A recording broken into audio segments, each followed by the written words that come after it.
লক্ষ লক্ষ মানুষকে এটা না বললে হতো না। আপনি এমনি পড়াচ্ছেন, পড়ান। আবার জানাজাকে দোয়া বলছেন। আল্লাহর নবী মুহাম্মদ সাল্লাল্লাহু আলাইহি সাল্লাম বলছেন, ইজা সাল্লাইতুমুল মাইয়িত, যখন তোমরা মাইয়েতের সালাত পড়বে। বলেন, যখন তোমরা মাইয়েতের জন্য দোয়া করবেন, দোয়ার জন্য কি পশ্চিম মুখ ঘোরা কি শর্ত? তাকবীর বলা কি শর্ত? জাহেল কি এমনি বললাম আমি? যারা সালাত বলে না জানাজাকে, এরা কেউ মুতে পেশাব করে পায়খানা করে কিন্তু অজু করে না, না করে জানাজা পড়ে।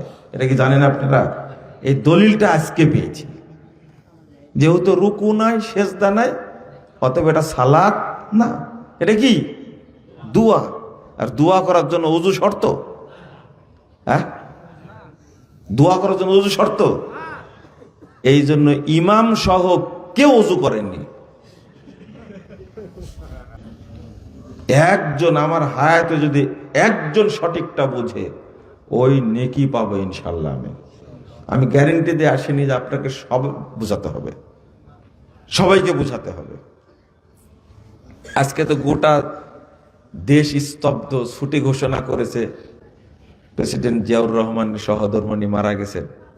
আজকে জানাজা, তাই না? জানাজা, বিশাল জানাজা, লক্ষ লক্ষ মানুষ। কিন্তু জাতীয় মসজিদের মহামান্য ইমাম জানাজা পড়ালেন, কিন্তু বললেন যে সানা পড়বেন, এরপরে তাকবীরে কি পড়বেন? দুরুদ, তারপরে তো দোয়া, তারপরে তাকবীরে কি?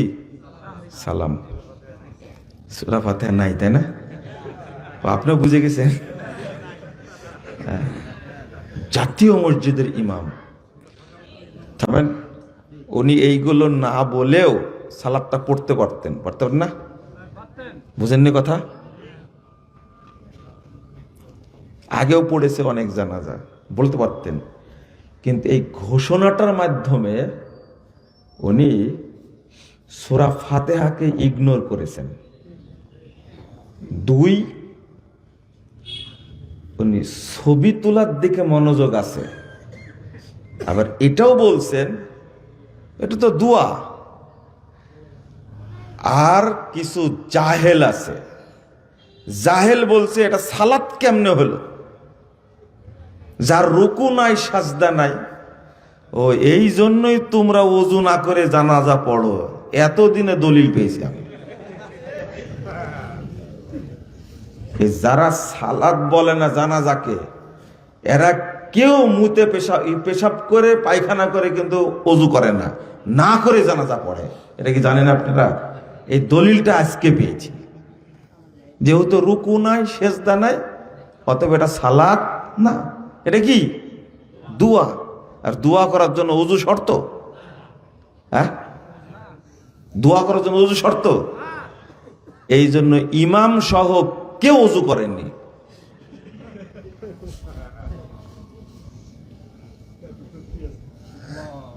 তাই না? যেহেতু রুকু নাই, সেজদা নাই, কিনা সালাত না, এই জন্য কি অজু? মারহাবা বলেন একটু জোরে। আস্তাগফিরুল্লাহ, আস্তাগফিরুল্লাহ। কেমন জাহেলের জাহেল আপনি চিন্তা করেন। আচ্ছা, এই শোনেন, কথা কম বলেন, বুঝেন আগে। খুব তোলপাড় কিন্তু গোটা দেশ আজকে, সেই নাকি তোলপাড়। আমাকে কয়েকজন ফোন দিয়ে মেসেজ দিয়ে বলছে, কি বললেন, গোটা দেশ তোলপাড়। আমি যা বলি সেটা দিয়ে তোলপাড় করে, এটা তো নতুন না, তাই না? এটা কি নতুন? ওনার খোঁচা মারার কি দরকার ছিল? প্রথম তাকবীরে কি সানা। ইনি ওই ইমাম, যে ইমাম বলতে পারেন যে সৌদি আরবে কামলাগিরি করতে যায় আমিন কিনে নিয়ে আসছে রিয়াল দিয়ে। আমিন, বুঝেননি কথা? ইনি নাকি বাংলাদেশের সবচেয়ে বড় আলেম।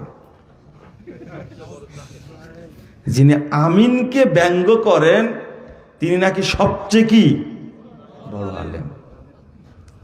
যে একটা শরীয়তের আমলকে ব্যঙ্গ করে ও হলো সবচেয়ে বড় জাহেল, বড় জাহেল। আমি মনে করি আপনি বলতে পারেন আমিন বলার হাদিসটা আমরা মানি না, জয়ীফ হাদিস, এটা বলতে ব্যঙ্গ করলেন কেন? আমিন আসতে বলে বাংলাদেশের বহু মানুষ, তাই না? আমরা কোনদিন ব্যঙ্গ করেছি? আজকে এটা নিয়ে তোলপাড় কেন? লক্ষ লক্ষ মানুষকে এটা না বললে হতো না? আপনি এমনি পড়াচ্ছেন, পড়ান। আবার জানাজাকে দোয়া বলছেন। আল্লাহর নবী মুহাম্মদ সাল্লাল্লাহু আলাইহি সাল্লাম বলছেন, ইজা সাল্লাইতুমুল মাইয়িত, যখন তোমরা মাইয়েতের সালাত পড়বে। বলেন, যখন তোমরা মাইয়েতের জন্য দোয়া করবেন, দোয়ার জন্য কি পশ্চিম মুখ ঘোরা কি শর্ত? তাকবীর বলা কি শর্ত? জাহেল কি এমনি বললাম আমি? বলেন, দোয়ার জন্য কি সালাম শর্ত? সালাম ফিরালেন কেন? দোয়া তো ন্যাংটা হয় করা যায়, যে কোনো দিক ঘুরে করা যায়। আল্লাহ বলছেন, ওয়ালা তুসাল্লি আলাইহি ওয়ালা তাকুম আলা কবরি। এই মুহাম্মদ, এই মুনাফিকের তুমি জানাজা পড়ো না, তার কবরের ধারে দাঁড়ায় না। এই যে আল্লাহ যে বললেন লা তুসাল্লি, এর দ্বারা কি দোয়া কি জানাজা না? প্রথম এটা সালাত, সালাতুল জানাজা মানে কি? জানাজার দোয়া। জানাজার কি দোয়া না জানাজার সালাত? আল্লাহ সালাত বলছেন, রাসূল সাল্লাল্লাহু আলাইহি ওয়াসাল্লাম সালাত বলছেন, আর আপনি দোয়া বলে ব্যঙ্গ করবেন কেন? ওসমান হাদিরও জানাজা পড়লো তার ভাই। আমি কিছু বলেছি? হ্যাঁ, দেখেন কিছু বলিনি। আমি জানাজা উপস্থিত ছিলাম, কিচ্ছু বলিনি। দুর্ভাগ্য, একজন আলেম হিসাবে এরকম করতে পারেন না। হতে পারে বাইতুল মোকাররমের ইমাম, তাতে কি যায় আসে? সে কি রাসূল নাকি? সে কি সাহাবী? ওই সুযোগ নাই। যদি জানতেন তারেক রহমান যে এই মাসালা সূরা ফাতিহা না পড়লে সালাত হয় না, এটা রুকুন, মনে হয় এই ইমামকে ভাড়া করতেন না। আমি ঠিক বলেন না? আপনার ঠিক বলার দরকার নাই, আমার ধারণা বলছি। সূরা ফাতিহা পড়তে হবে জানাজাতে, সূরা ফাতিহা জানাজায় পড়তে হবে। তিরমিজির 1026 নম্বর হাদিস। একটা জিনিস বলি, এই হাদিসটা আসছে ইবনু আব্বাস থেকে। কার থেকে? ইবনু আব্বাস রাদিয়াল্লাহু আনহু থেকে হাদিসটা বর্ণিত হয়েছে। তিনি বলছেন রাসূল সাল্লাল্লাহু আলাইহি ওয়াসাল্লাম সালাতে, জানাজা সালাতে সূরা ফাতিহা পড়তেন। এই হাদিসে একজন রাবী আছে। মজার ব্যাপার, কিন্তু একজন রাবী আছে ইব্রাহিম বিন উসমান। নাম কি? ইব্রাহিম বিন উসমান। এত রাত্রে কেউ বক্তব্য বুঝবেন আপনারা? দরকার ছিল 8:30টায় মারলে ভালো ছিল, আর 10:30টায়। শুনেন তো, এই হাদিসটাকে ইমাম তিরমিজি রাহিমাহুল্লাহ নিজেই বলছেন মুনকারুল হাদিস। হাদিসটা কি? মুনকার। কেন? এই হাদিসের রাবী একজন আছে ইব্রাহিম বিন উসমান, এই নাম হলো আবু সাইবা। এই রাবী থাকার কারণে হাদিসটাকে মাযহাবিরা কি দিয়ে দিছে? বাদ দিয়ে দিছে। খেয়াল করেন কিন্তু এই রাবি থাকার কারণে। এই রাবি ত্রুটিপূর্ণ, কিন্তু হাদিসটা সহি কেন? ইবনু আব্বাস থেকে হাদিস বর্ণিত হয়েছে সহিহ বুখারীর মধ্যে 1335 নম্বর হাদিস। এই হাদিসে ইবনু আব্বাস, ওই হাদিসটাও ইবনু আব্বাস থেকে, আর এই হাদিসটা ইবনু আব্বাস রাদিয়াল্লাহু আনহুকে যখন প্রশ্ন করলেন, আপনি তো সূরা ফাতিহা জোরে পড়লেন, তখন বলছেন লি তা'লামু আন্নাহা সুন্নাহ। সূরা ফাতিহা আমি জোরে পড়লাম কেন জানেন? তোমরা যেন জানতে পারো এইটা পড়াটা কি সুন্নাহ। এটা সহিহ বুখারীর হাদিস, এটা মাওকুফ সূত্রে আসছে। এই জন্য তিরমিজির মারফু সূত্রে হাদিসটাও কি সহিহ। মুহাদ্দিসগণ সহিহ বলেছেন, শেখ আলবানী সহিহ বলেছেন। আমি কিন্তু এটা বলতে চাই না। মূল ব্যাপারটা কি জানেন? এই হাদিসে ইব্রাহিম বিন উসমান থাকার কারণে হাদিসটাকে বলছে কি মাযহাবিরা জয়ীফ, মুনকার। কিন্তু যে দলিল দিয়ে 20 রাকাত নামাজ পড়ে, ওই হাদিসের রাবিও কিন্তু ইব্রাহিম বিন উসমান।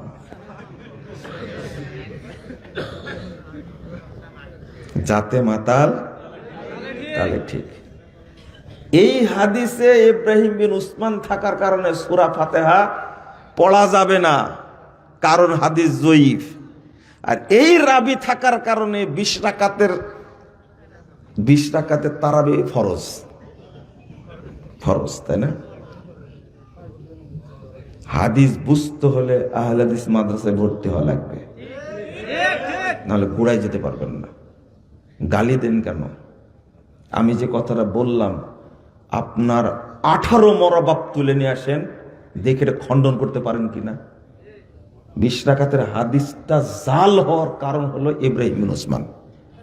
কথা কি বুঝতে পারছেন? জাল হওয়ার কারণ হলো ইব্রাহিম বিন উসমান। ওইটা ওখানে জায়েজ মানে কি ফরজ নামাজ পড়ে না, রমজান মাসে তারাবি কি ছাড়ে না, মানে জাল হাদিস তো ওইটা ছাড়বে না।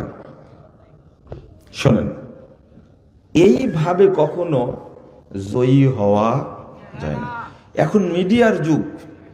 কিসের যুগ? নেটে সবকিছু, গুগলে সার্চ দিলে সব বেরিয়ে আসবে, তাই না? আরে যদি খালি বলা হয় যে মুজাফফর বিন মুহসিন সম্পর্কে গুগল তুমি কিছু বলো তো, কি নাম দিচ্ছ ওটার জন্য? চ্যাটজিপিটি। দেখবেন বলে যে এসে একটা কবিতা লিখে দাও। শুধু জানতে চাইবেন আমার 14 গোষ্ঠী আমি কোথায় কি করেছি সব বলে দিবে ও। এটা হলো আধুনিক যুগ, তাই না? অথচ তৈরি করেছে কে? মানুষ। আর আল্লাহ যেগুলো জমা রাখছে আমার সম্পর্কে, আপনার সম্পর্কে, ওইগুলোর কি হবে বলেন তো দেখি, কি হবে? 2, সূরা ফাতিহা না পড়লেও সালাত হবে, কেউ কেউ বলছেন, কিন্তু এটা সূরা ফাতিহা না পড়লে যে সালাত হয় না, এটা রুকুন। এইটা বলেছেন রুকুন। রুকুন মানে কি জানেন? যেটা না হলে ওটা কি হয়ে যায়? বাতিল হয়ে যায়। লা সলাতা লিমান লাম ইয়াকরা বিফাতিহাতিল কিতাব। সবাই হাদিস পেশ করেছেন। বর্তমান জামানার সবচেয়ে বড় ফকি, যাকে ইবনে তাইমিয়ার সাথে তুলনা করা হয়, মুহাম্মদ বিন সালেহ আল উসাইমিন রাহিমাহুল্লাহ, একজন ইমাম। তিনি বলছেন জানাজার সালাতে সূরা ফাতিহা পড়ার রুকুন, না পড়লে সালাত হবে তাহলে বাতিল। ইমাম ইবনে বাজ রাহিমাহুল্লাহ বলছেন এটা ওয়াজিব, পড়তেই হবে। একজন বড় আলেম সালেহ আল মুনাজ্জিদ তিনি বলছেন এটা রুকুন, পড়তেই হবে। কথা কি বুঝতে পারলেন? আর মোটের উপরে একটা কথা যে যাই বলুক, আল্লাহর নবী সাল্লাল্লাহু আলাইহি ওয়াসাল্লাম বলছেন মান সাল্লা সালাতান, কেউ যদি কোনো সালাত পড়ে আর সেখানে যদি সূরা ফাতিহা না পড়ে, ফাহুয়া খেদাজ। খেদাজ মানে কি জানেন? না, বাতিল না। খেদাজ মানে 4 মাসের আগে যে বাচ্চা পড়ে যায়, বুঝেননি কথা? এর কি থাকলো বলে তো দেখি? 4 মাসের আগে যে বাচ্চা পড়ে যাবে মায়ের পেট থেকে, এর দ্বারা কিছু হবে? ও এখনো বুঝেননি? এই হাদিসটা কোথায় রাখবেন? আপনি কি বুঝেন? 4 মাসের আগে যখন বাচ্চার কিছুই বোঝা যায় না, তাই না? তখন কেবল কি আছে? রক্তটা কি জমাট হয়েছে কেবল, ওইটা পড়ে গেল, জানাজা হবে? হ্যাঁ, গোসল, কাফন, দাফন। এই হাদিসটা সহিহ মুসলিমের হাদিস। কোন সালাত যদি কেউ পড়ে সূরা ফাতিহা যদি না পড়ে, তাহলে কি হবে না? হবে না। আর খেদাজ বলে হয়েছে যেটা, কি বুঝছেন তো? খেদাজ কি এবার বুঝছেন তো?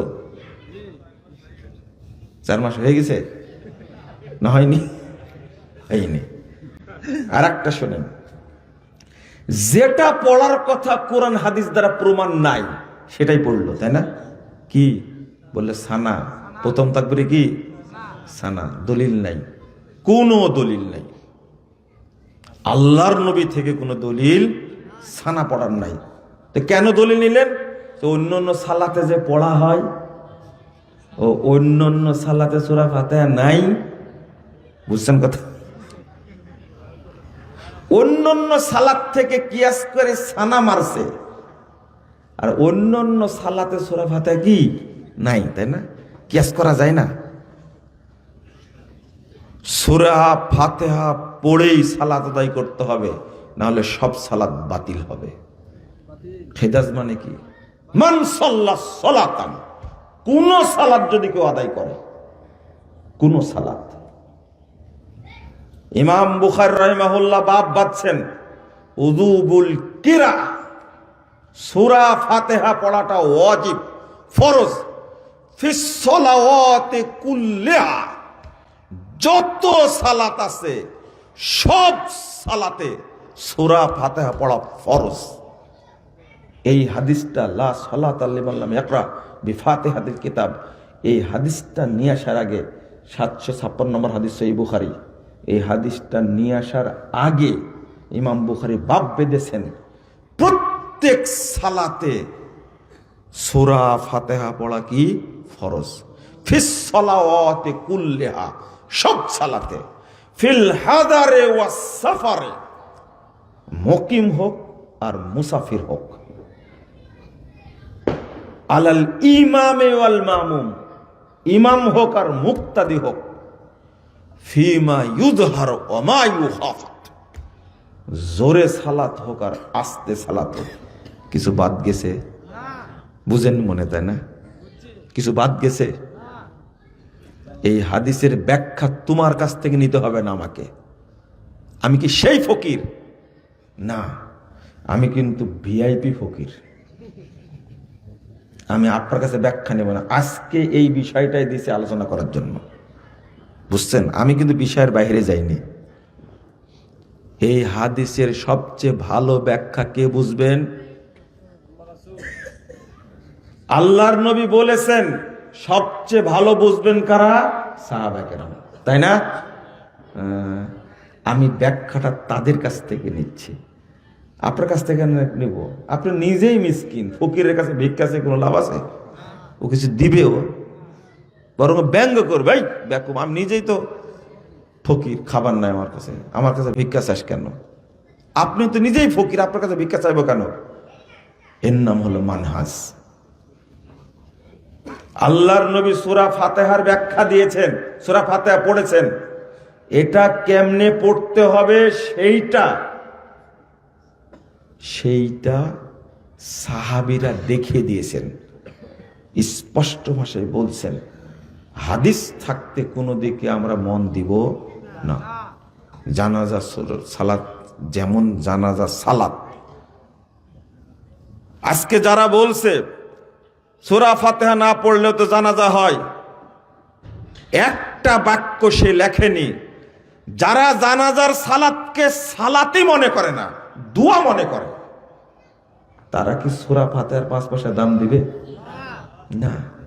আর বলে দিছে, আরে সূরা ফাতিহা পড়বে না, ফরজ সালাত থেকে উঠাই দিয়েছে। সালাত যেটা ফরজ সালাত থেকে উঠাই দিয়েছে, ফরজে কিফায়ার ক্ষেত্রে সূরা ফাতিহার দরকার আছে? বুঝেননি কথা? আগেই তো আউট। লক্ষ লক্ষ মানুষ সালাত পড়ছে ঈদের ময়দানে, সূরা ফাতিহা পড়ছে শুধু কয়জন? একজন পড়ছে। আবার দলিল পেশ করেছে, ওয়াইদা কুরিয়াল কুরআন ফাসতামিউ লাহু ওয়ানসিতু লাআল্লাকুম তুরহামুন।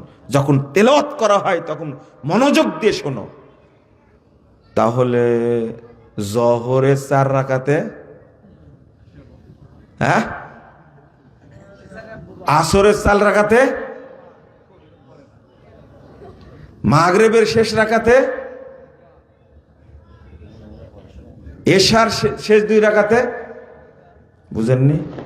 এখানে কি পড়ে? তো বুবা হয়ে বসে থাকেন না। ধরে নিলেন কয় রাকাত পাওয়া গেল? তাহলে 2 2 4 রাকাত। আর কয় রাকাত? 6 রাকাত।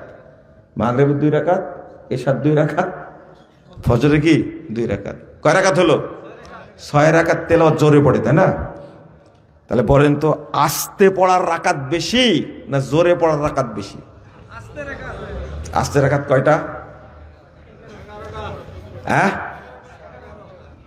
11। 4 4 8, 8 একে 9, 9 2, তাহলে 11 বেশি হলো না 6 বেশি হলো? এটা আপনি মনে মনে নিয়াত করে দেখেন, 6 বেশি। বুঝেন না মনে, তাই না? 11 বেশি না 6 বেশি? 11 রাকাত ফরজ সালাতে কেরাত ইমাম জোরে পড়ে না, তখন কি করেন? এই পুরো বাংলাদেশের মানুষকে এই ধর্মীয় পুরোহিতরা, এই ঠাকুরগুলো শুধু ধোঁকাই দিচ্ছে, প্রতারণাই দিচ্ছে। শুধু কোনদিন জিজ্ঞেস করছে? একজন আস্তে করে বলছে, পড়ে না কি জন্য জানেন? যদি ইমামের আগে পড়ে ফেলে। আমি বললাম, সর্বনাশ, বিশাল ইবলিসি যুক্তি তো দেখতেছি এটা। মানে আপনি জহর পড়ছেন, ইমামও জহর পড়ছেন, কিন্তু ইমামের আগে যদি পড়ে নাই। আমি বললাম যে, এই ব্যাকুব কোথাকার, তুমি যে সানা পড়লে তখন মনে হয়নি ইমামের আগে হলো কিনা? তুমি যে রুকুর দোয়া পড়ছো তখন মনে হয়নি যে ইমামের আগে হলো কিনা? তুমি সেজদায় পড়ছো দোয়া, ইমামের আগে হচ্ছে কিনা তখন খেয়াল করোনি? আবার তাশাহুদ পড়ছে, তখন মনে হয় না ইমাম যদি আগে হয়ে যায়? শুধু দোষ সূরা ফাতিহার, তাই না? এটা হলো ইহুদি চিন্তা, এটা হলো খ্রিস্টানি চিন্তা। সূরা ফাতিহাটা হলো মুসলিম উম্মার জন্য বিশাল নিয়ামত, সবচেয়ে বড় দোয়া আল্লাহর পক্ষ থেকে সূরাতুল ফাতিহা। আর এইটা বাদ দিয়েছে মুসলিমরা যেন সঠিক পথ না পায়, আগেই গোড়া মেরে দিয়েছে। এটা ষড়যন্ত্র। হাদিস কি? আমিনটাও বলে না। আল্লাহ রাসূল সাল্লাল্লাহু আলাইহি ওয়াসাল্লাম বলছেন, ইহুদি খ্রিস্টানরা সবচেয়ে বেশি খারাপ মনে করে আমিনকে আর সালামকে। আমিনকে আর সালামকে। গায়রিল মাগদুবি আলাইহিম ওয়ালাদ-দাল্লিন। আমিন। মাশাআল্লাহ। মাগজুব হলো ইহুদিরা আর দাল্লিন হলো খ্রিস্টানরা। যতজন মুসলিম যত রাকাত সালাত পড়ে, যতবার সূরা ফাতিহা পড়ে, ততবার ইহুদি খ্রিস্টানদের বিরুদ্ধে তারা আল্লাহর কাছে বদদোয়া করে। এরা কি মেনে নেবে? মেনে নেবে এটা? শুধু তাই না, সূরা ফাতিহা না পড়লে সালাত হবে না। তার মূল কারণ হলো ও তাওহীদের স্বীকৃতি দেয়নি। সূরা ফাতিহা সূরাতুত তাওহীদ, শুরুই হয়েছে তাওহীদ দিয়ে। আগে তাওহীদের স্বীকৃতি, তাওহীদে রুবুবিয়্যাহ, আলহামদুলিল্লাহি রাব্বিল আলামিন, আগে বলেছে বিসমিল্লাহির রহমানির রহিম, এখানে তাওহীদে রুবুবিয়্যাহ, এখানে আছে তাওহীদে উলুহিয়্যা, এখানে আছে তাওহীদ আসমা ও সিফাত। আবার বলছেন আলহামদুলিল্লাহি রাব্বিল আলামিন, এই দেখেন তাওহীদে রুবুবিয়্যাহ। আর রহমানির রহিম, এটা হলেন তাওহীদে আসমা ও সিফাত। মালিক ইয়াউমিদ্দিন, তাওহীদ আসমা ওয়াস সিফাত। ইয়্যাকা না'বুদু ওয়া ইয়্যাকা নাস্তাইন, এটা হলো তাওহীদে উলুহিয়্যা। তুমি স্বীকৃতি দিবা না, কোন সালাত কবুল হবে না, বাতিল হবে। এই জন্য ইহুদি খ্রিস্টানরা কখনো চাই না মুসলিমরা সূরা ফাতিহা পড়ুক। কথা কি বুঝতে পারছেন? চাই না। আমরা সূরা ফাতিহা ছাড়বো না ইনশাআল্লাহ। মনে থাকবে? রাগ করলেন নাকি? রাগ করারই কথা। সূরা ফাতিহাই মূল জিনিস। সালাতে যদি কোনো ব্যক্তি কিছুই না পড়ে, শুধু সূরা ফাতিহা পড়ে, তার সালাত হবে। এইরকম পাওয়ার, এইরকম পাওয়ার। দুই, কেউ যদি সালাতে সব পড়ে আর সূরা ফাতিহা যদি না পড়ে, সালাত কি? বাতিল। এইটা হলো তাওহীদের পাওয়ার। আপনাকে সূরা ফাতিহা পড়তেই হবে। এই সমস্ত বাজে যুক্তি চলবে না। রেফারেন্স দেখবেন, পড়বেন। এটা কি হিন্দুদের ঠাকুরের ধর্মের মতো নাকি? হ্যাঁ, শুধু ঠাকুরেরা পড়বে? সকল মুসলিম ব্যক্তি পড়বে, ডিসি পড়বে, এসপি পড়বে, এমপি পড়বে, মন্ত্রী পড়বে, প্রধানমন্ত্রী পড়বে, রাষ্ট্রপতি পড়বে, যাই হোক না কেন, চেয়ারম্যান, মেম্বার, শিক্ষক, সচিব, যারা আছে মানুষ মাত্র, সবাই কোরআন হাদিস পড়বে, বুঝে আমল করবে। এটা ঠাকুরের ধর্ম না, এটা আল্লাহর পক্ষ থেকে নাজিল হওয়া দ্বীন। এটা দ্বীন, এটা জীবন বিধান, এটা গোপনীয় কিছু না। চলেন, যে বিষয়টা বলছিলাম, লোড নেওয়ার জন্য রেডি থাকবেন। 10 বছর গালি দেন আপনি, কোনো আপত্তি নেই, 10 বছর গালি দেন, এরপরেও আল্লাহ আপনাকে হেদায়েত দিক, আমি এটা চাই।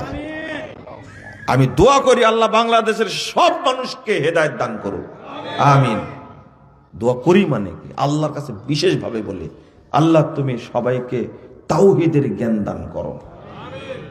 আপনি আমার জাল থেকে বের হতে পারবেন না ইনশাআল্লাহ, একবারে ফ্রেশ কথা। আমি আপনার কাছে চাইনি, এদেশের কোন লোকের কাছে চাই না, আল্লাহর কাছে চেয়েছি, আল্লাহ এদেশের সব মানুষকে তুমি তাওহীদের জ্ঞান দান করো। একদিন কবুল হবে ইনশাআল্লাহ, যেদিন আমরা থাকবো না, কিচ্ছু থাকবে না। আপনার মাজার পূজা, এর চেয়ে বেশি মাজার পূজা সৌদি আরবে ছিল, এর চেয়ে বেশি কবর পূজা সৌদি আরবে ছিল, এর চেয়ে বেশি মানুষ পূজা ছিল সৌদি আরবে। আল্লাহ সব উল্টা দিয়ে সৌদি আরবের মাটিকে ফ্রেশ করে দিয়েছেন, আলহামদুলিল্লাহ। বাংলাদেশকে একদিন দেবে। পীর ফকিরের ব্যবসা বাংলাদেশে চলবে না, এই হারাম ব্যবসা চলবে না, সবগুলো ভেঙ্গে দিয়ে একবারে মাটির সঙ্গে মিশে দিয়ে এই দেশে তাওহীদ থাকবে, সবগুলো বাতিল হয়ে যাবে ইনশাআল্লাহ। কথা পরিষ্কার। আল্লাহ বলছেন ফাইন আমানু বিমিসলি মা আমানতুম বি, 137 নম্বর আয়াত সূরা বাকারা। এই আয়াতটা বুঝলেই আপনাদের মাথা ক্লিয়ার হবে ইনশাআল্লাহ, মনে থাকবে। এই আয়াতটা বুঝলেই হবে শুধু। এই বিশেষ করে তরুণ ভাইরা যারা আছেন, ছাত্ররা যারা আছেন, তারা মাথায় ঢোকা নেন এটা। আল্লাহ বলছেন ফাইন আমানু বিমিসলি মা আমানতুম বি। আল্লাহ সাহাবীদেরকে লক্ষ্য করে বলছেন, রাসূলকে লক্ষ্য করে বলছেন, তোমরা যেভাবে ঈমান এনেছো, তোমরা যেভাবে শরীয়ত বুঝেছো, শরীয়ত যেভাবে মেনে চলছো, অন্যরাও যদি এইভাবে মেনে চলে, ফাকাদ ইহতাদাও, তাহলে তারাও হেদায়েত পাবে। জটিল কথা কিন্তু। তাহলে শরীয়ত বুঝতে হবে আপনার মতো না, কার মতো? সাহাবীদের মতো। পরিষ্কার। এরপর আল্লাহ বলেছেন ওয়াইন তাওয়াল্লাও,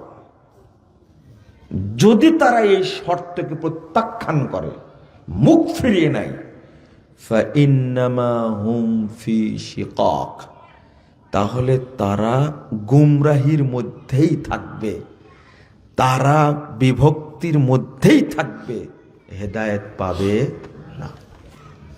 আপনি যত বড়ই মুসলিম দাবি করেন না কেন, কঠিন কথা যেটা, যতদিন আপনি সাহাবীদের বুঝ, সাহাবীদের পদ্ধতি মেনে না নিবেন, ততদিন আপনি হেদায়েতের কাছে যেতে পারবেন না। এই আয়াতটার অর্থ, ফাইন আমানু বিমিসলিমা আমানতুম বি, তোমরা যেভাবে ঈমান এনেছো, শরীয়তের উপরে আত্মসমর্পণ করেছো, শরীয়তকে মেনে চলছো, ঠিক এইভাবে যদি অন্যরাও মেনে নেয় ফাকাদ ইহতাদাও, তাহলে তারাও হেদায়েত পাবে। আর যদি মেনে না নেয় তাহলে হেদায়েত পাবে না। একবারে সোজা সাপটা কথা। এক, আচ্ছা আপনি নিজের মতো কোরআন বুঝতে যাবেন কেন, হাদিস বুঝতে যাবেন কেন, নিজের মতো বুঝতে গেলেন কেন? আপনাকে তো অনুমতি দেয়নি। আল্লাহ বলছেন, ওয়ালা ইয়াতুনাকা বিমাসালিন ইল্লা জিনাকা বিল হক ওয়া আহসানা তাফসীরা। 33 নম্বর আয়াত সূরা আল ফুরকান। আল্লাহ বলছেন, তোমার কাছে, আল্লাহ রাসূলকে লক্ষ্য করে বলছেন, তোমার কাছে তারা যে বিষয়গুলো নিয়ে আসে জানার জন্য, ইল্লা জিনাকা বিল হক, তোমাকে সেই বিষয়ে আমি ওহী দ্বারা সমাধান দিই, হক দ্বারা সমাধান দিই। কে বলছেন? হয়তো আল্লাহ রাসূলের কাছে অমুক জানতে গেছে, অমুক জানতে গেছে, অমুক জানতে গেছে, এর উত্তরটা কে দেন? আল্লাহ। জিনাকা বিল হক, আমি তো হক দ্বারা, ওহী দ্বারা ফয়সালা দিয়ে দিই, হক ফয়সালা দিয়ে দিই। কে বলছেন? আল্লাহ। এরপরে কি বলছে জানেন? ওয়া আহসানা তাফসীরা। আর এই আয়াতের সর্বশ্রেষ্ঠ তাফসীর কি হবে, ব্যাখ্যা কি হবে, আমি সেটাও বলে দিই। তাহলে সর্বশ্রেষ্ঠ ব্যাখ্যা কে দিয়েছেন? আল্লাহ। তো ব্যাখ্যা আপনার কাছে নিতে যাব কেন? আমি কি পাচ্ছি না ব্যাখ্যা, তাই আপনার কাছে যাব? আপনি আবার বুঝেন, আল্লাহ বলছেন আমি ওহী নাজিল করি, আর এর উত্তম ব্যাখ্যা, উত্তম ব্যাখ্যা কি মানে আহসান, আহসান মানে কি? গুড, তারপরে কি বলেন? বেটার, বেস্ট বলেন না? এইটার অর্থ হলো বেস্ট, উন্নততর, সবচেয়ে ভালো ব্যাখ্যা আমি আল্লাহ দেই। তাহলে আল্লাহর ব্যাখ্যা থাকতে আপনি কেন নিজের মতো ব্যাখ্যা করবেন? তাই না? এটা কিন্তু কুফরি। এটা কি? কোরআন এবং হাদিস নিজের মতো বুঝে, এটা কুফরি, কিন্তু বুঝা যাবে না। আল্লাহ তো এই আয়াতে বলছেন ফাইন্নামা হুম ফি শিকাক, তারা গুমরাহির মধ্যে থাকবে, ভ্রষ্টতার মধ্যে থাকবে, বিভক্তির মধ্যে থাকবে। কিন্তু 115 নম্বর আয়াতে আল্লাহ বলছেন সূরা নিসা, ওয়া ইউশাকিকির রাসূল মিন বাদ মা তাবায়্যানা লাহুল হুদা ওয়া ইয়াত্তাবি গায়রা সাবিলিল মুমিনিন নুআল্লিহি মা তাওয়াল্লা ওয়া নুসলিহি জাহান্নাম ওয়া সাআত মাসীরা। এই আয়াতে আল্লাহ বলছেন মুমিনদের রাস্তার উল্টা দিকে যে চলবে। আপনার কেবলা কোন দিকে? এদিকে। তো আল্লাহ বলছেন গায়রা সাবিলিল মুমিনিন, যে সাহাবীদের রাস্তার উল্টা চলবে, সাহাবীদের বুঝের উল্টা বুঝবে। বুঝতে না পারে? সাহাবীদের বুঝের উল্টা বুঝবে, সাহাবীদের রাস্তার উল্টা চলবে, নুআল্লিহি মা তাআল্লাহ, ও যেদিকে যেতে চায় আমি তাকে ঢেল দিব। এরপরে কি করব? ওয়া নুসলিহি জাহান্নাম, আমি তাকে জাহান্নামে নিক্ষেপ করব। হইল? হইল? ওয়া নুসলিহি জাহান্নাম, আমি জাহান্নামে আছাড় দেব। আল্লাহ বলছেন আমরা জাহান্নামে তাকে আছাড় দেব। আপনি কৌশল করে ইনিয়ে বিনিয়ে ব্যাখ্যা দিয়ে অন্যদিকে চলে যাবেন, সুযোগ নাই। বক্তা বলছে কবরে 3টা প্রশ্ন, 3টাই হলো রাজনৈতিক প্রশ্ন। কিভাবে রাম ছাগল পয়দা হয় দেখছেন? মার রব্বুকা মানে তুমি কোন আইন মেনে চলো, ওমা দীনুকা তুমি কোন দল করো, ওমান নাবিয়ুকা, তোমার নেতা কে ছিল? তোমার মতো এই বেহায়া বক্তারাই বাংলাদেশের ঈমান নষ্ট করেছে। তুমি এই অর্থ করতে গেলে কেন? আস্তাগফিরুল্লাহ। যে তিনটা প্রশ্ন সবচেয়ে গুরুত্বপূর্ণ প্রশ্ন, এই তিনটা প্রশ্নে তাওহীদের প্রশ্ন, যেটা উত্তর দিতে পারলে পরবর্তী সমস্ত স্টেশনগুলো কি হয়ে যাবে? তিন জায়গাতে বিকৃত করেছে। মার রাব্বুকা মানে তুমি কোন আইন মানতে? আচ্ছা, আইন মানা একটা দিক হলো, আর কোনো দিক নাই? আসমা ও সিফাত নাই? হ্যাঁ, উলুহিয়া নাই? ওই যে বললাম তাওহীদের জ্ঞান না থাকলে যা হয়। শোনেন, এই ধরনের বাজে মিথ্যা কথা বলা যাবে না। এগুলো ইহুদিদের নীতি। কাদের? আল্লাহ বলছেন আল্লাযীনা হাদু ইউহাররিফুনাল কালিম আম মাওয়াদিহি, মূল অর্থ থেকে চেঞ্জ করে দেয় যারা ইহুদি, তাদের কাজ এটা। কোনোদিন করবেন না। উদাহরণ দিলে বুঝবেন, মাফ করবেন। উদাহরণ দেই তাহলে তো বুঝবেন। হাদিসের কয়টা উদাহরণ নেবেন আর কোরআনের কয়টা উদাহরণ নেবেন? অনেক উদাহরণ, তো একটা দুইটা বলে এটা শেষ হবে না। আপনাকে মানহাজ বুঝতেই হবে। একটা প্রশ্ন করি, বলেন তো কোন তরকারিতে লবণ লাগে না?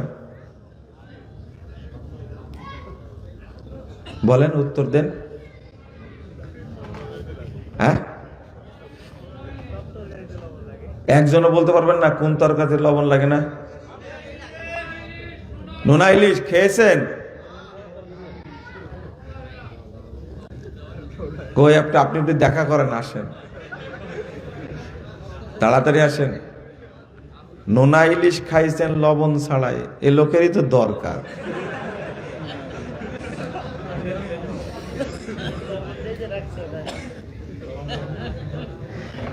ওর নাম নোনা হলো কেন?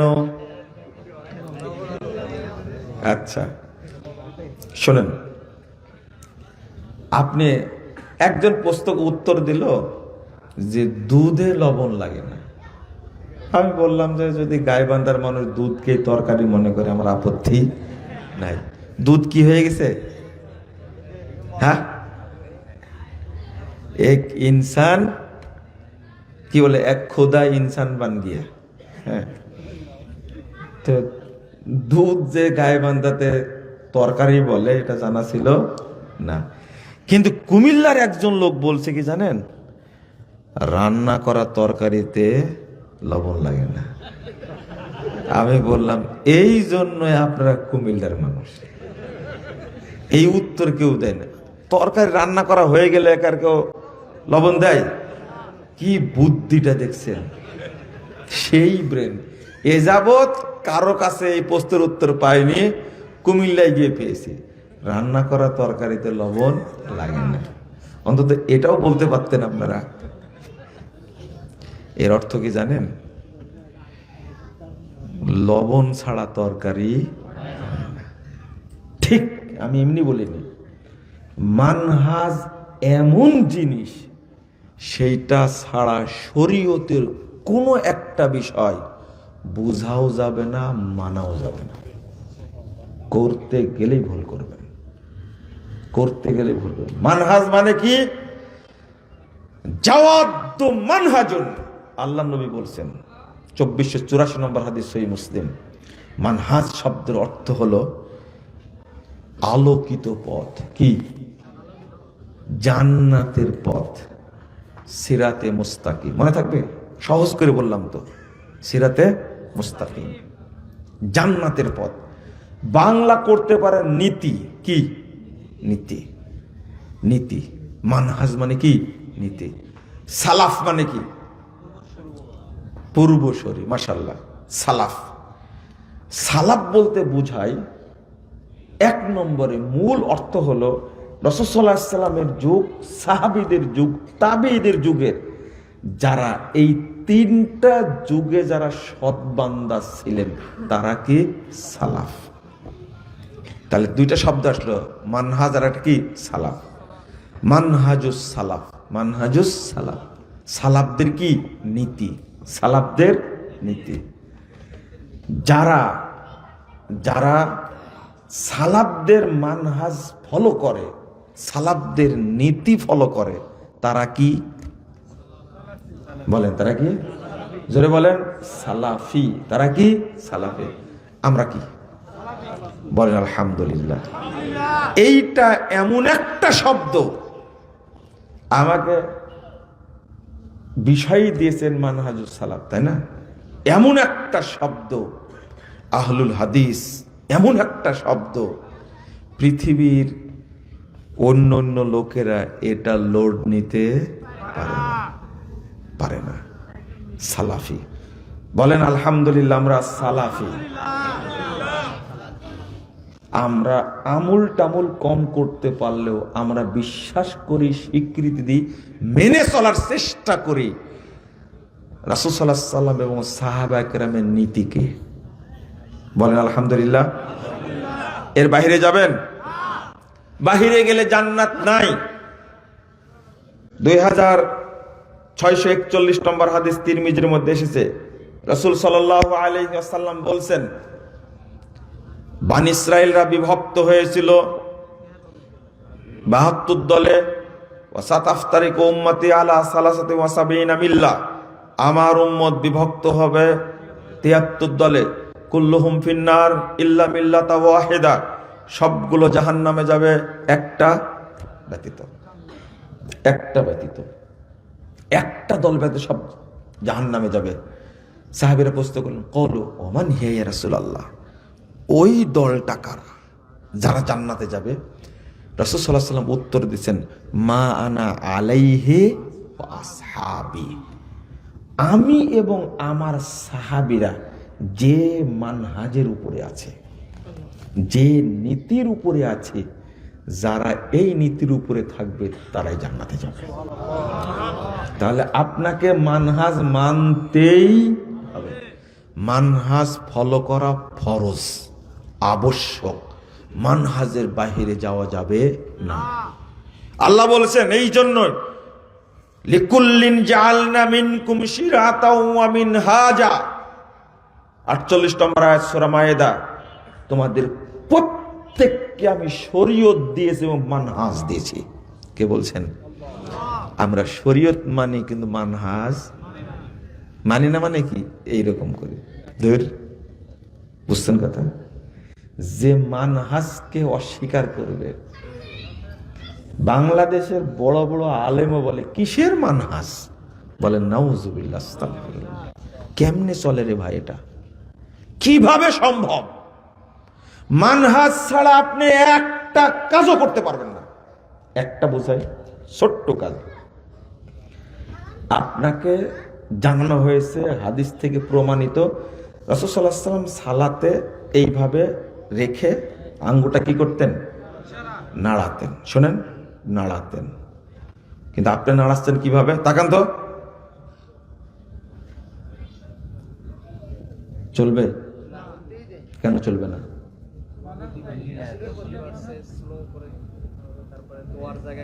শোনেন শোনেন শোনেন শোনেন।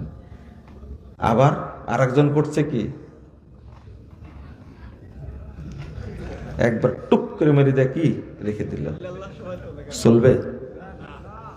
বুঝেন বুঝেন। এখন এইটা একটা পেলেন, আর একটা কি দেখতে পাচ্ছেন? একবার লম্বা করে তুলে রাখে। এটা একটা পেলেন। আর আমি শুরুতে দেখালাম, তাহলে কয়টা পাওয়া গেল?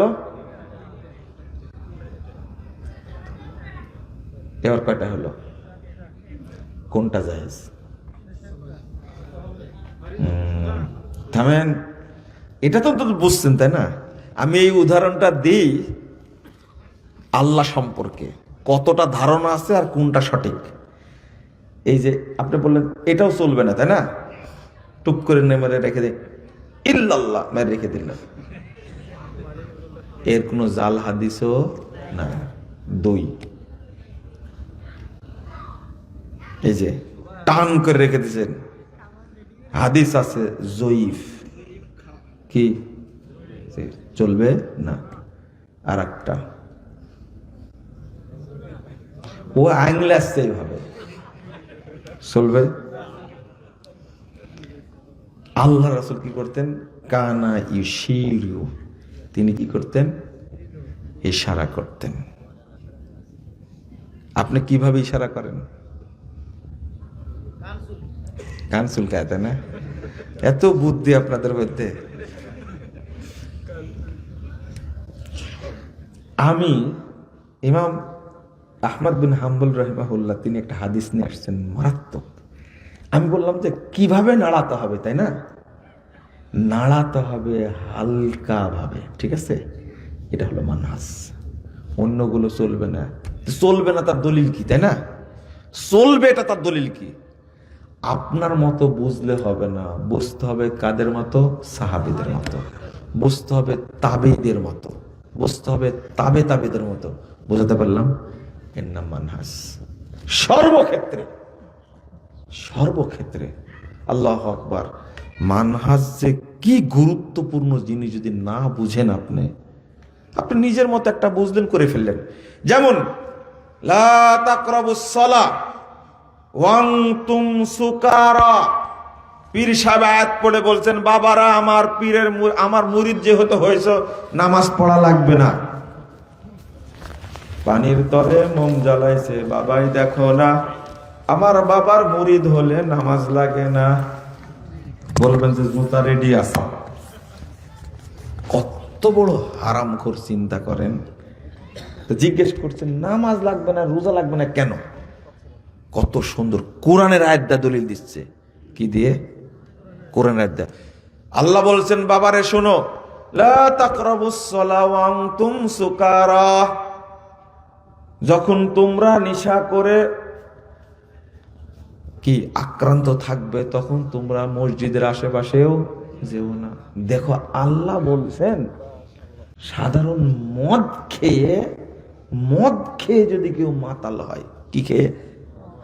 মদ খেয়ে যদি মাতাল হয়, তাই আল্লাহ বলছেন মসজিদের আশেপাশে যেও না। আর যে ব্যক্তি আল্লাহর পাগলে মাতাল, তার জন্য কি নামাজ লাগে? এবার বুঝছেন কি আপনারা? বলেন তো ইবলিসও কি এরকম দলিল দিতে পারবে?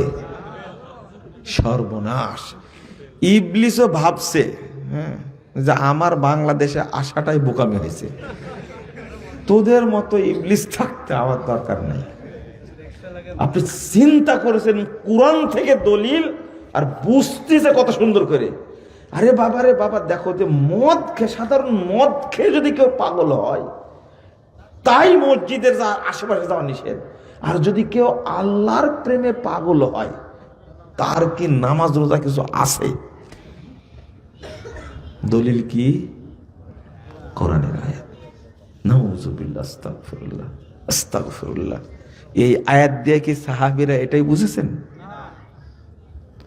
মা আয়েশা রাদিয়াল্লাহু আনহা বলছেন, আল্লাহ রাসূল আপনার আগের পাপ পরের পাপ সব ক্ষমা করে দিয়েছেন, অথচ ইবাদত করতে স্বামী তো।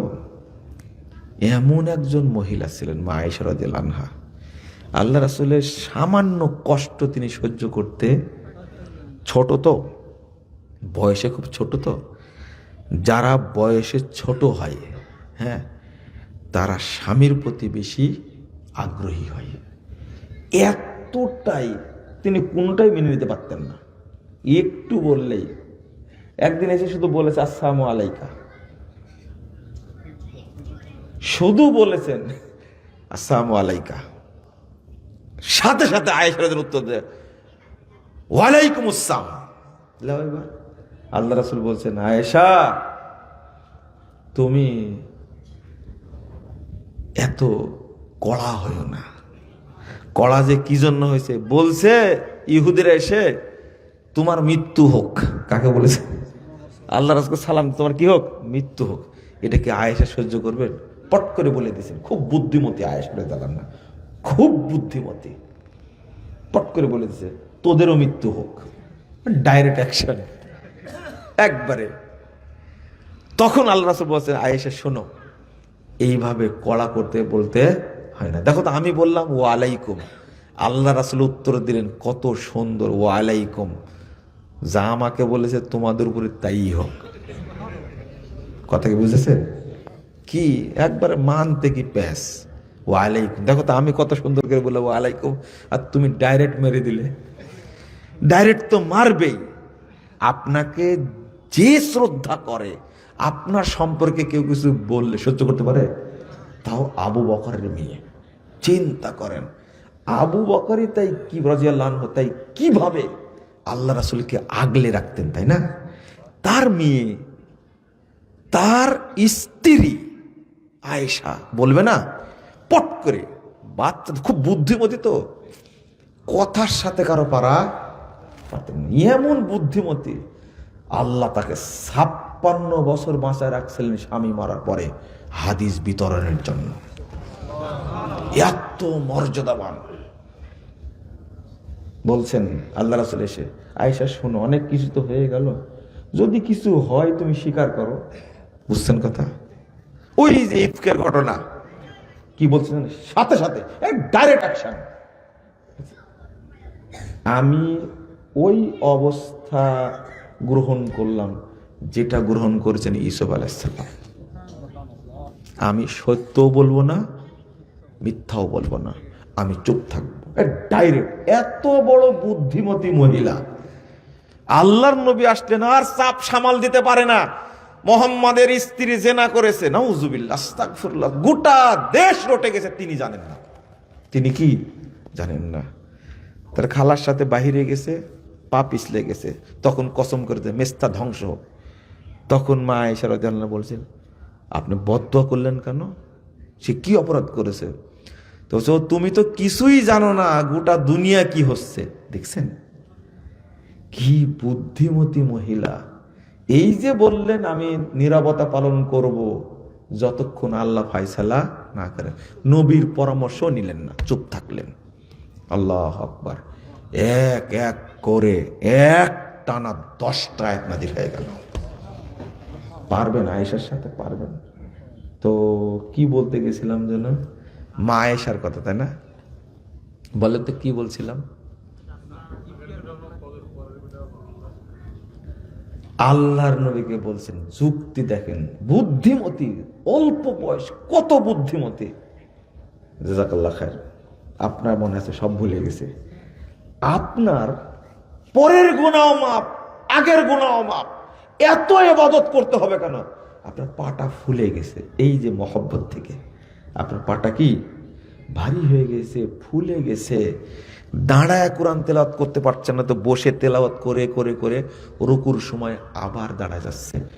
পৃথিবীর শ্রেষ্ঠ মানুষ, শ্রেষ্ঠ নবী, যাকে দিয়ে জান্নাত উদ্বোধন করা হবে, যার অনুমতি ছাড়া জান্নাত খোলা হবে না, সেই মানুষটা মৃত্যু পর্যন্ত ইবাদত করে গেছে। শয়তান পীর বলে নামাজ লাগবে না। এবার কি বুঝেছেন আপনারা? এটা কি আয়াত তোমার কাছে বুঝতে হবে না, আমি বুঝলাম কার কাছ থেকে? মুহাম্মদুর রাসূলুল্লাহ সাল্লাল্লাহু আলাইহি ওয়াসাল্লামের কাছে। মানহাজ। বুঝেছেন কথা? তুমি তো ন্যাংটা পীর, বেয়াকুব। জীবনে পেশাব করে পানি নেয় না, পায়খানা করে পানি নেয় না, ন্যাংটা হয়ে বসে থাকে। তুমি তো ইজ্জত ঢাকতে পারো না। পৃথিবীর সব প্রাণী ইজ্জত ঢাকে। যদিও বলবেন আপনারা ডিওজি সাহেব তো ইজ্জত ঢাকে না, ওকে ধাওয়া করবেন ঠিকই ঢাকবে। কিন্তু বুঝেন না কথা? বুঝেন না? ধাওয়া করলে ঢাকে না, লেজ গুটে না। এটাই তো বলে ইজ্জত ঢেকে ফেললো। আপনার ব্যাখ্যা চাচ্ছেন কেন? আমি তো হাসির কথা বলতে পারিনি। পৃথিবীর সব প্রাণী, ছাগল পর্যন্ত ইজ্জত ঢেকে রাখে, ঢাকে না? আপনার বুঝছেন না মনে হয়, রাত এত হলে কি বুঝবেন? গরু পর্যন্ত ইজ্জত ঢেকে রাখে। আর তুমি ন্যাংটা পীর, হারাম ঘর, তুমি তোমার ইজ্জত ঢাকতে পারো না। তুমি কুত্তার চেয়েও খারাপ। রাগ করলেন? এটা বাংলা কথা। কিন্তু আমাকে বলছে বাবা, একজন বলছে, ভালো অভিভাবক, বাবা কুত্তা না বলে কুকুর বলল। আর একজন বলছে, বাবা জাহেল না বলে মূর্খ বলে, জাহেল বললে খুব কষ্ট লাগে। বলছে বলেন কি, এইটা তো আল্লাহর নবীর ভাষা। ইন্নাল্লাহা ইউবগিযু কুল্লা আলিমিন বিদ-দুনিয়া জাহিলিন বিল আখিরা।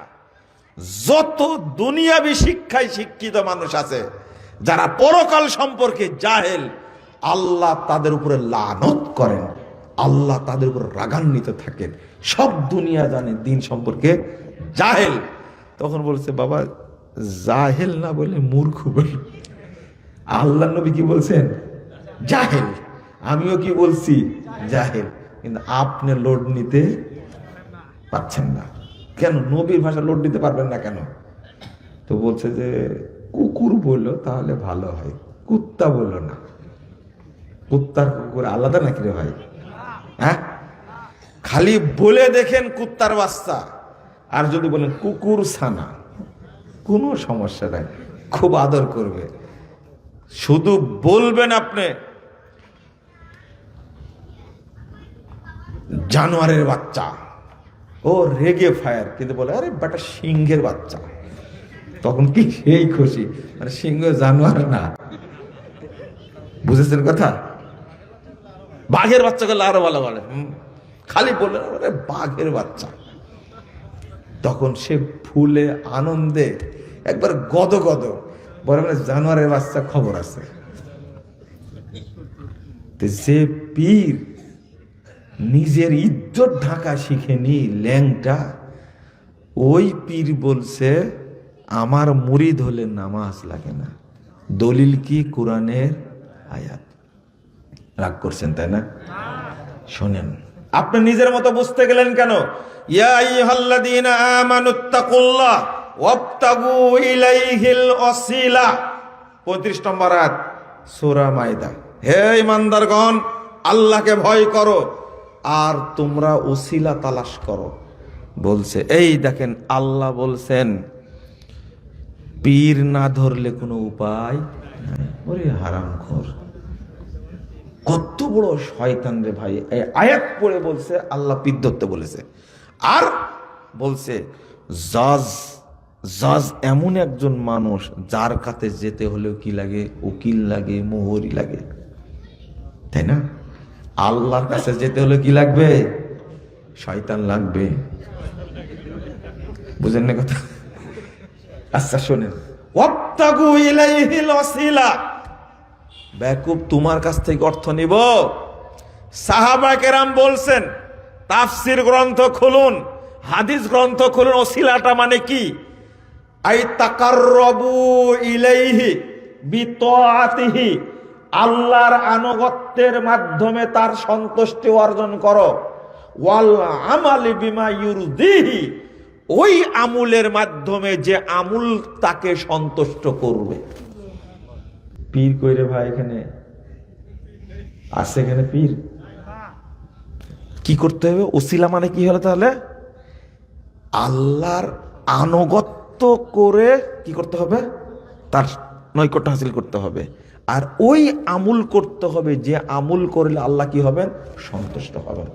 পীর আছে এখানে, ফকির আছে, দরগা আছে, মাজার আছে, কেন অর্থ করলো? শোনেন, জটিল কথা হাদিস পড়েও নিজের মতো বোঝা যাবে না, বোঝা যাবে না। একটা কথা বলি তাহলে আপনারা সহজভাবে বুঝবেন। এই যে কোরআন একটা, নজরুল সাহেব চলে গেছেন মন নাকি? এই যে এই কোরআন এই মঞ্চে কেন লেখা আছে নুরানি হাফেজি কোরআন শরীফ? শরীফানা তো শরীফ, এই শরীফালা কোরআন এই মঞ্চে কেন? কোরআনুল কারিম বলবেন, কোরআন মাজিদ বলবেন, কত নাম কোরআনে দিছে, শরীফ নাই কেন? এটা থাকবে। তাও নুরানি কি দিছে? নুরানি। এখন সব নুরানি, জানেন? নুরানি টুপি, নুরানি পাঞ্জাবি, নুরানি সুরমা, নুরানি আতর, নুরানি মাদ্রাসা, নুরানি জর্দা। হ্যাঁ, আপনি এতক্ষণ কোথায় ছিলেন? নুরানি জর্দা, নুরানি পেশাব, নুরানি পায়খানা, নুরানি টুপি, নুরানি পাগড়ি, সব নুরানি। কোরআনও কি? এর কারণ কি জানেন? আচ্ছা, আগে তো শরীফ বলা হতো, দরগা শরীফ, মাজার শরীফ বলা হতো না, আজমির শরীফ বলা হতো না? শোনেন, তারপরে আসলো কি? মুবারক। কি আসলো? দান দান মুবারক, জুতা মুবারক, পায়খানা মুবারক, জুমা মুবারক, ঈদ মুবারক। হঠাৎ করে কি আসছে এখন? নুরানি। কেন জানেন? আপনারা বুঝেন না জিনিসটা। হায় হায় হায়, কোরআনের আয়াত পড়ে বলছে আল্লাহু নূরুস সামাওয়াতি ওয়াল আরদ, 35 নম্বর আয়াত সূরা নূর। মানে আল্লাহ আসমান জমিনের কি? জোরে বলেন, মালিক। আল্লাহ আসমান জমিনের কি? মালিক। সবাই অন্তর থেকে বলেন নাউজুবিল্লাহ। বললেন না কেন? কি সর্বনাশটা করেছেন মালিক বানায়া বলে দিচ্ছি, থামেন। এই যে কোরআনের অর্থ করেছেন, নূরের অর্থ করেছেন মালিক, তাই না? জাহেল মুফাসসিরে গোটা দুনিয়া কি হয়ে গেছে? ভর্তি হয়ে গেছে, ভর্তি হয়ে গেছে।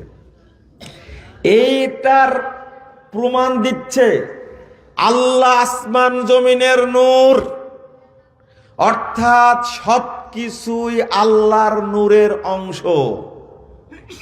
সবকিছুই আল্লাহর অংশ। আল্লাহর নূরের নবী পয়দা, নবীর নূরে সারা জাহান পয়দা হইল। এই জন্য সবই কি? নুরানি বোতল, নুরানি মোবাইল, মানে সব কিছুই আল্লাহ। বুঝছেন? সবকিছু কি? আস্তাগফিরুল্লাহ। তোমার নূরের আভা চাঁদকে দিলে চাঁদ জ্যোৎস্না পেল। এই গান গাওয়া হারাম। তোমার নূরের আভা চাঁদকে দিলে চাঁদ জ্যোৎস্না পেল। গান আছে না? তোমার নামে গান গাওয়া হলে গান সুন্দর হয়, একটা গান আছে না? আমার হিন্দু হলো হরির উপর হরি, হরি শোভা পায়। তোমার গন্ধ ফুল পেয়ে ফুল সুরভিত হলো। আল্লাহর গন্ধ আছে? আল্লাহর গন্ধ আছে? কেমনে লেখলো রে ভাই এটা? কেমনে লেখলো এটা? কত বড় মূর্খ, কত বড় জাহিল হলে! তোমার সৃষ্টি দেখলে চোখ ভালো হয়ে যায়, তাই নাকি? সৃষ্টি দেখলে চোখ ভালো হয়ে যায় না? হয় না? বাক্যগুলো কে লেখছে? এগুলো সব কত জাহেল, কত ভালো ভালো বাক্য আছে আল্লাহ সম্পর্কে, সেগুলো লিখবে, বলবে। এগুলো সুফিদের সিস্টেম। হ্যাঁ, তিনটা সৃষ্টি আছে দেখলে চোখ ভালো হয়ে যায়, বুঝছেন? সালাসাতুন ইয়াজিদনাল বাসার, তিনটা জিনিসের দিকে তাকালেই চোখের পাওয়ার বৃদ্ধি পায়। একটা হলো আলমারাতুল হাসানা, সুন্দরী মহিলার দিকে তাকালে চোখের পাওয়ার বেড়ে যাবে। ওয়াল খাজরাওয়াত, সবুজ ঘাসের দিকে তাকালে পাওয়ার বেড়ে যাবে। ওয়াল মাউল জারি, আর প্রবাহিত পানি, যে পানি প্রবাহিত হচ্ছে, এই পানির দিকে, নদীর দিকে তাকায় থাকবেন, আর জীবনে চশমা লাগবে না। বলেন নাউজুবিল্লাহ। এই হাদিসটা জাল হাদিস। সৃষ্টির দিকে তাকালে কি ভালো হয়ে যায়?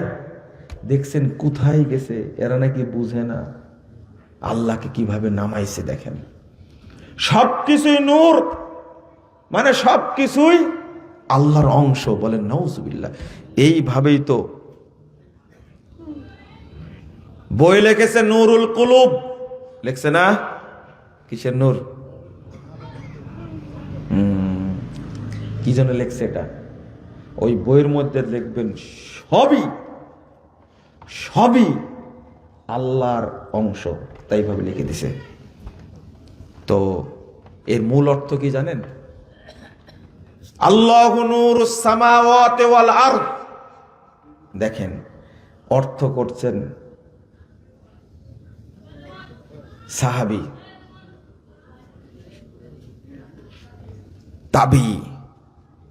তাবে এরা অর্থ করছেন কত সুন্দর করে। নূরুস সামাওয়াতি ওয়াল আরদ, এর অর্থ হলো মুজায়্যিনুস সামাওয়াত বিশ-শামসি ওয়াল কমার ওয়ান নুজুম। আল্লাহ রাব্বুল আলামিন আসমান সমূহকে সূর্য, চন্দ্র, তারকা দিয়ে সুন্দর করেছেন।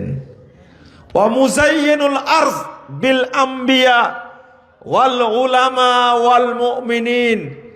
আল্লাহ জমিনকে সুন্দর করেছেন নবীদের দ্বারা, আলেমদের দ্বারা, মুমিনদের দ্বারা। পাইছেন অর্থ? বলেন তো দেখি, এই অর্থ থাকলে আপনি অর্থ করলেন কি?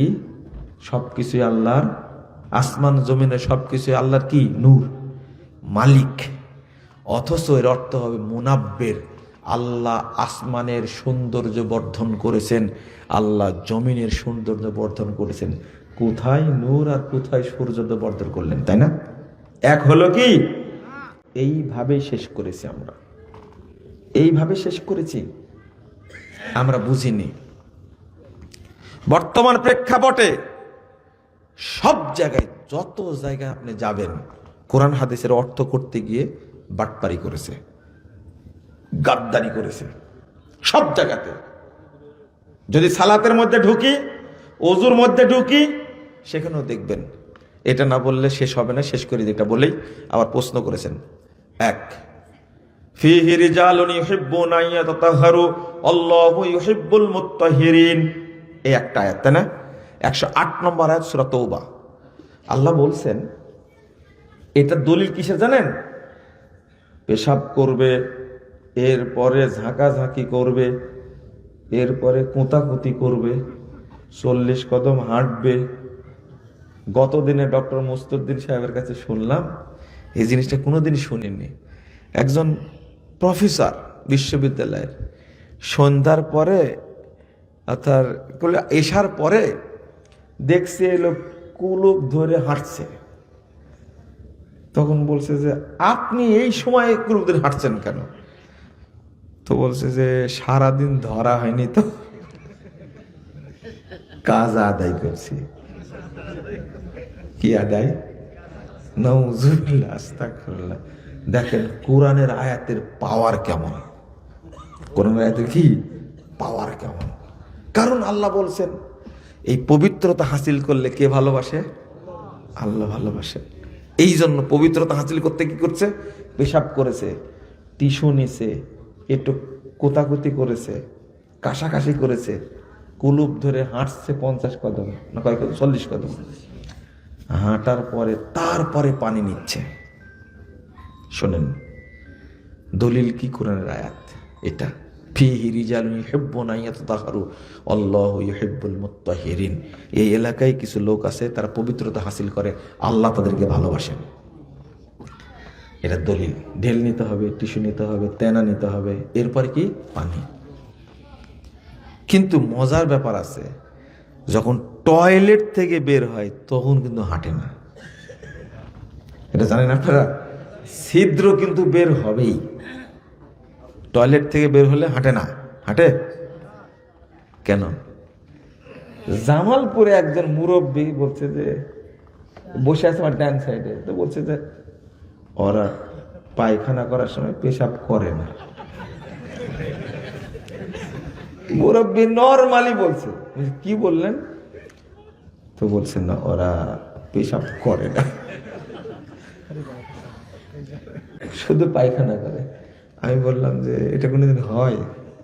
তা আমাকে উল্টা বলছে, খুব নরমাল, খুব ঠান্ডা কথায় বলছে।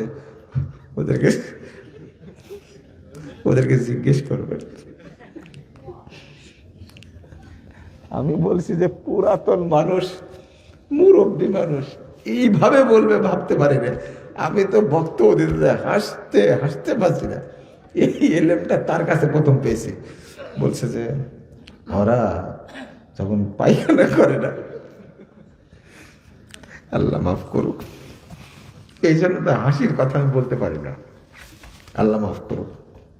আচ্ছা হলো, কিন্তু আপনি এই আয়াত থেকে এই দলিল নেন কেন?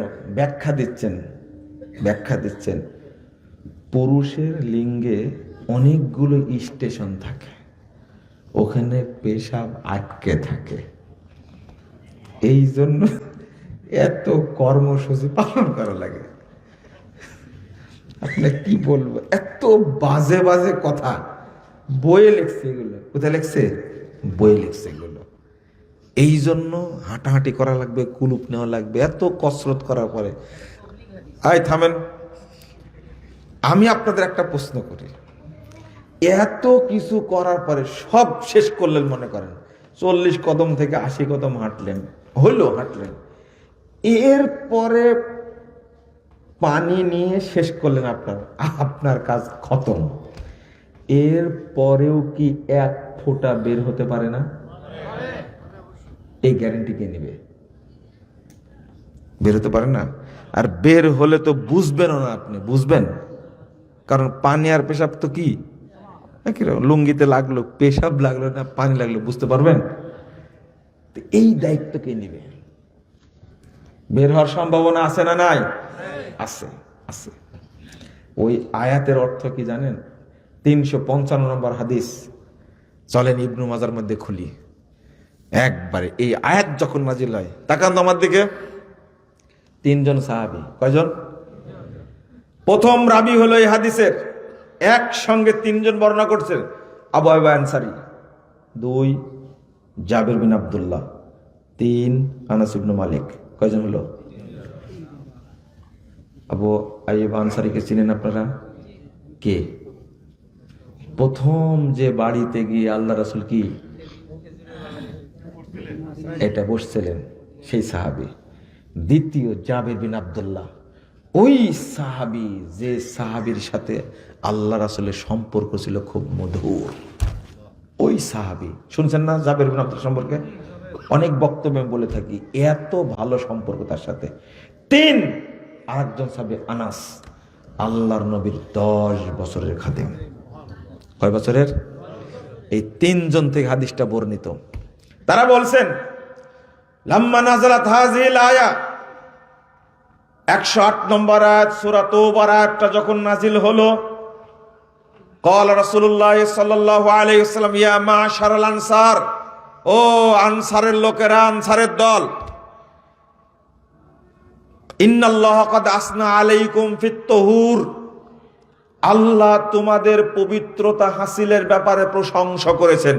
কি করেছেন? প্রশংসা। ফামা তুহুরুকুম, আচ্ছা বলো তো তোমরা কিভাবে পবিত্রতা হাসিল করো? পেয়েছেন? 355 নম্বর হাদিস, খোলেন ইবনে মাজার মধ্যে, সহিহ সনদ। সাহাবীরা বলছেন, তারা তখন বলছেন, নাগতাসিলু মিনাল জানাবা, আল্লাহ রাসূল শোনেন, আমরা অপবিত্র হলে গোসল করি, ওয়া নাতাওয়াজ্জাউ লিস-সালা, সালাতের জন্য ওযু করি, ওয়া নাস্তানজি বিল মা, পানি দ্বারা ইস্তেনজা করি। শুনেছেন কি বললেন? আমরা অপবিত্র হলে গোসল করি, ওয়া নাতাওয়াজ্জাউ লিস-সালা, সালাতের জন্য ওযু করি, ওয়া নাস্তানজি বিল মা, পানি দ্বারা ইস্তেনজা করি। শুনে আল্লাহ রাসূল বলছেন, ফাহুয়া যাকা, ও এই জন্যই আল্লাহ তোমাদের প্রশংসা করেছেন। থামেন, শেষ হয়নি। ফা আলাইকুমুহু, তোমরা এইভাবেই পবিত্রতা হাসিল করবা। টিস্যু কই? তেনা কই? 40 কদম কই? প্যাঁচ কই? আসের মধ্যে। এই হাদিস থাকতে আপনি কেন এইগুলো করতে গেলেন বলেন তো দেখি? 1 2 নম্বর কথা হলো, যারা এই কাজগুলো করে, আমি দেখেছি, অনেককে দেখেছি, ওযু শেষে পানি দেয় না। ওরা তো মনে করে ফাইনাল, যে নাচা নাচিছি এটাই ফাইনাল। ভাই বুঝতে ভুল করেছেন, বিপদে আছেন আপনি।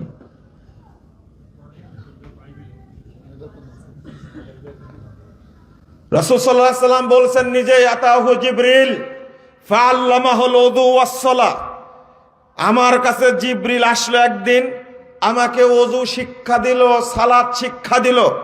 ফালাম্মা ফারাগা মিনাল উযু, যখন তিনি ওযু শেষ করলেন, কে কে আল্লাহ রাসূল বলেন, কে? জিবরিল। যখন জিবরিল ওযু শেষ করলেন, আখাদা গুরফাতাম মিম্মা মিনাল মা, এক চুল্লু পানি নিলেন। ফানাদাহা ইলা ফারজিহি, তিনি পানি ছিটায় দিলেন লজ্জা স্থান বরাবর। যে আল্লাহ আপনাকে সৃষ্টি করেছেন ওই আল্লাহ জানেন আমার সৃষ্টি আদম সন্তান পেশাব থেকে বাঁচতে পারবে না, এক ফোঁটা লাগতেই পারে। জিবরিল আমিনকে পাঠায় আল্লাহ নবীকে ওযু শিক্ষা দিচ্ছেন, ওযুর পরে পানি ছিটা দিতে হবে, এটাই সুন্নাহ। কেন?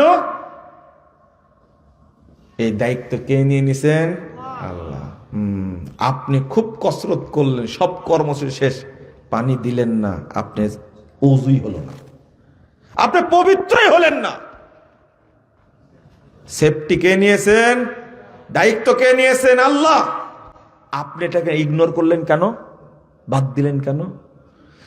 এইভাবে বলাটাই মুজাফফরের অপরাধ, তাই না? জ্বলে পুড়ে ছাই হয়ে যাচ্ছে, লোড নিতেই পারছে না, কি করব বলেন তো দেখি। অতএব আপনাদের বলবো, নিজে নিজে কোরআন বুঝতে গেলে ভুল করবেন, কথা বোঝা গেছে? নিজে নিজে হাদিস বুঝতে গেলে কি করবেন? ভুল করবেন। এরপরেও জাল হাদিস তো আছেই, তাই না? এরপর কি আছে? জাল হাদিস আছে। জাল হাদিস দলিল মেরে দিচ্ছে, কত দলিল দিচ্ছে। বলছে যে যে ব্যক্তি স্ত্রীর নিচের ঠোঁটে চুমু দিবে ওই ব্যক্তি একটা কবুল উমরার নেকি পাবে। বলেন, কিছু বলেন আপনারা? অপেক্ষায় আছেন এত সুন্দর ফজিলত, সুবহানাল্লাহ বলবো কিনা। কত বড় ব্যাকুব বক্তা বলেন তো দেখি। বলছে স্ত্রী যদি একটা দাঁত দেখতে পায়, স্বামীকে আনন্দ দিতে যে একটা কবুল হজ্জের নেকি হবে। স্ত্রী হেসে ফেলেছে, স্বামীকে আনন্দ দিতে যায়, আর স্ত্রীর মাত্র একটা দাঁত দেখা গেছে, মানে দাঁত একটা পড়ে গেছে নাকি? হাসলে দাঁত কি একটা দেখা যাওয়ার সম্ভাবনা আছে? হ্যাঁ, এটা যে মিথ্যা কথা, তাই না? এটা যে মিথ্যা কথা এমনি বুঝে যাচ্ছে, তাই না? এই হলো বক্তাদের পাথেয় বর্তমানে, কোরআন হাদিস কিচ্ছু জানে না, এগুলো বলে আপনাদের মাথায় রাখে। আর আপনারা পাইছেন এই সমস্ত বক্তা, টাকা দিয়ে কিনে নিয়ে আসেন, তাই না? আগে আপনার বিচার হবে। আপনাকে তো ভণ্ড চিনে না, চিনে আপনাকে?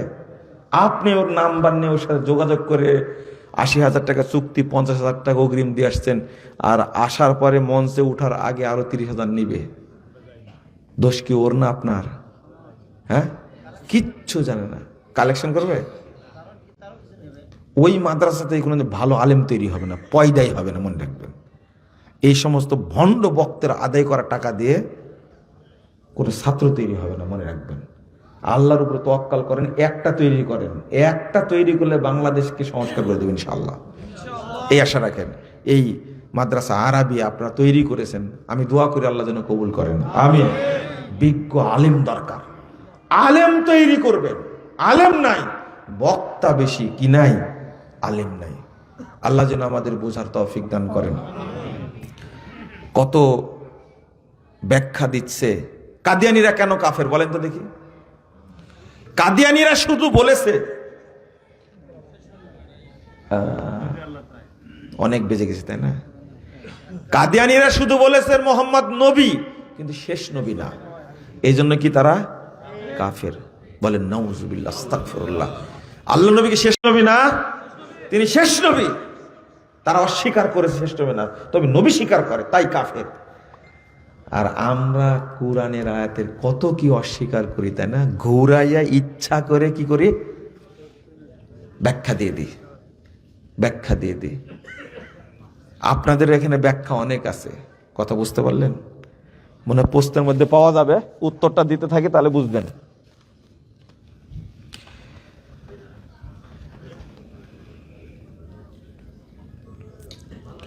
ভালো প্রশ্ন করবেন, তাহলে উত্তর দেব। আজে বাজে প্রশ্ন করলে উত্তর দেব না, কিন্তু জানার প্রশ্ন করবেন, জানার প্রশ্ন। আচ্ছা, দিব উত্তর।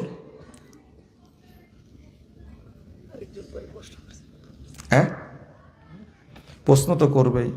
আসসালামু আলাইকুম রহমতুল্লাহ। সম্মানিত কি সম্মিলিত ভাষাটা লিখতে পারেন। মোনাজাত করা বেদাত, কিন্তু জমিয়তে আহলে হাদিসের কেন্দ্রীয় মসজিদে মোনাজাত বন্ধ হয় না, মূল কারণ কি? প্যাঁচটা তো বাদালেন। এবার শোনেন, শোনেন, আমি বলি আপনাদেরকে, না এইভাবে না, আমি বলি। এই বুঝটা আগে দরকার আমাদের, যে কোরআন এবং সুন্নাহর বাহিরে যদি কোনো কিছু থাকে সেটা গ্রহণ করা যাবে না। কিন্তু আমাদের একটা নিয়ম কি জানেন, যেটা আমি সারি মানদণ্ডে মোনাজাত বইয়ে লিখে রাখছি বহু আগে, দেখেন 8 সালে বের হয়েছে বইটা, ভূমিকায় লেখা আছে। আমাদের অভ্যাস দলিল খুঁজে আমল শুরু করা, তাই না? কিন্তু আমরা আমল তৈরি করে দলিল খুঁজি, তাই না? আমল আগে তৈরি চালু করি, তারপর কি খুঁজতে যাই? দলিল খুঁজতে চাই। মানে জমি আগে দখল করি, তারপর কি করতে যাই? দলিল করতে যাই, তাই না? না, আগে দলিল খুঁজতে হবে। সবাইকে নরম হতে হবে, বুঝতে পারলেন কথা? সবাইকে কি হতে হবে? নরম হতে হবে। আমিও আমার সমাজ থেকে বিতাড়িত ছিলাম, জানেন? প্রায় 17 বছর বুঝাতে পারিনি। কত বছর? 17 বছর। 17 বছর বুঝাতে পারিনি। চিন্তা করেন, একজন ইমাম ইমামতি করেছেন 56 বছর। কত বছর? 56 বছর। তবে তার সাথে আমি কখনো দুর্ব্যবহার করিনি। কিন্তু যাবেন, আপনারা যাবেন, আমার এলাকায় একটা মাদ্রাসা হয়েছে, দারুল হুদা ইসলামিক কমপ্লেক্স, আপনারা জানেন। সেখানে এখন মানুষ আমাকে ছেলে হিসাবে, এলাকার মানুষ হিসাবে তারা এত স্নেহ করে, এটা ভাবা। আলেমরা সাধারণত নিজ এলাকায় প্রতিষ্ঠান করতে পারে না, এটা কি জানেন? সব বাহিরে করে। কিন্তু এই প্রতিষ্ঠানটা আমার বাবার তৈরি করা, আব্বা করেছিলেন, আমরা একটু চালাচ্ছি আর কি। তো মানুষের দোয়া আছে, কিন্তু সেখানেও সময় লাগেছে কত বছর? 17 বছর। চিন্তা করেন। পড়ি, তারা বুঝে, তারা বুঝে, যারা পড়াশোনা করে কত বিরোধিতা জানেন? আমার ভাই মোকাররম মদিনায় গেছে, পড়াশোনা করতে গেছে, এলাকায় ছড়িয়ে দিয়েছে যে হ্যাঁ, ওরা কি আর মদিনায় চান্স পায়, ঢাকায় গিয়ে বসে আছে। আপনি কি বুঝছেন বিরোধিতা কাকে বলে? 2 নম্বর, আমি যে পিস টিভিতে আলোচনা করতে গেলাম না 11 সালে, তো বলছে না না, পিস টিভি দুবাই কোথায়, ও ঢাকাতেই বসে আছে। কি যখন পিস টিভি চালু হয়ে গেল, ওই লোকটাকে ধরে নিয়ে এসে টিভির সামনে বলছে যে দেখেন তো এটা কে, চিনতে পারেন কিনা দেখেন তো। কথা বুঝতে পারছেন? বিরোধিতা যাকে বলে,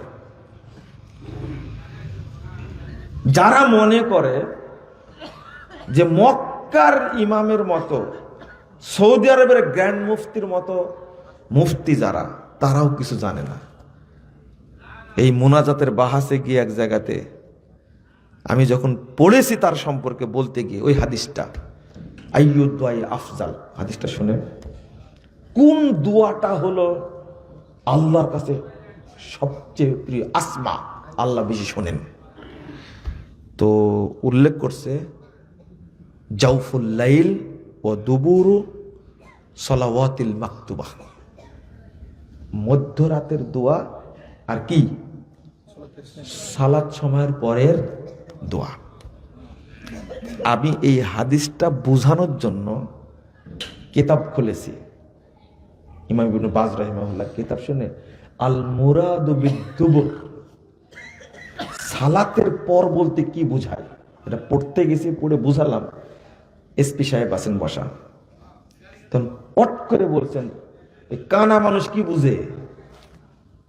বুঝেননি কথা? আপনি কি বুঝলেন ভাষাটা? ইমাম ইবনে বাস কানা মানুষ না, অন্ধ মানুষ।